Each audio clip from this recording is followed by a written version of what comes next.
बातमी नाशिकमधून। नाशिकच्या मालेगावमध्ये ईडीची छापेमारी सुरू आहे। मालेगावात एकूण 9 ठिकाणी ईडीचे छापे पडले आहेत। तर बनावट जन्म आणि मृत्यू दाखले बनवल्याच्या प्रकरणात ही कारवाई सध्या सुरू आहे। ईडीकडून मनी लॉन्ड्रिंगचा हा प्रकार सध्या उघडकीस आणला गेलाय। त्या संदर्भात गुन्हा सुद्धा दाखल झालाय।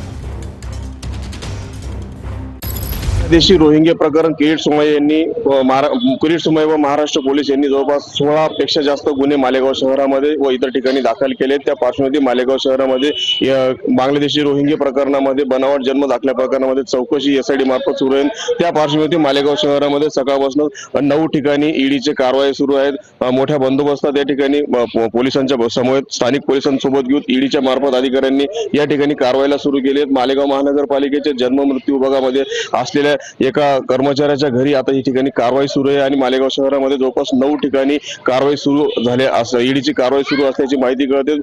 किरीट सोमय्या यांनी दाखल केलेल्या आणि महाराष्ट्र पोलीस यांनी दाखल केलेल्या या गुन्ह्यांमध्ये कुठेतरी वेगळं स्वरूप या ठिकाणी प्रकरण स्वरूप या ठिकाणी आले। या ठिकाणी किरीट सोमय्या यांनी देखील काही दिवसापूर्वी मनी लॉन्ड्रिंगचा हा प्रकार असल्याचं समोर वक्तव्य केलं होतं। त्या पार्श्वभूमीवर मालेगाव शहरामध्ये सकाळपासून ईडीच्या छापेमारी सुरू असल्याचे समजते आहे। मनोज शेवळे, टीव्ही मराठी, मालेगाव।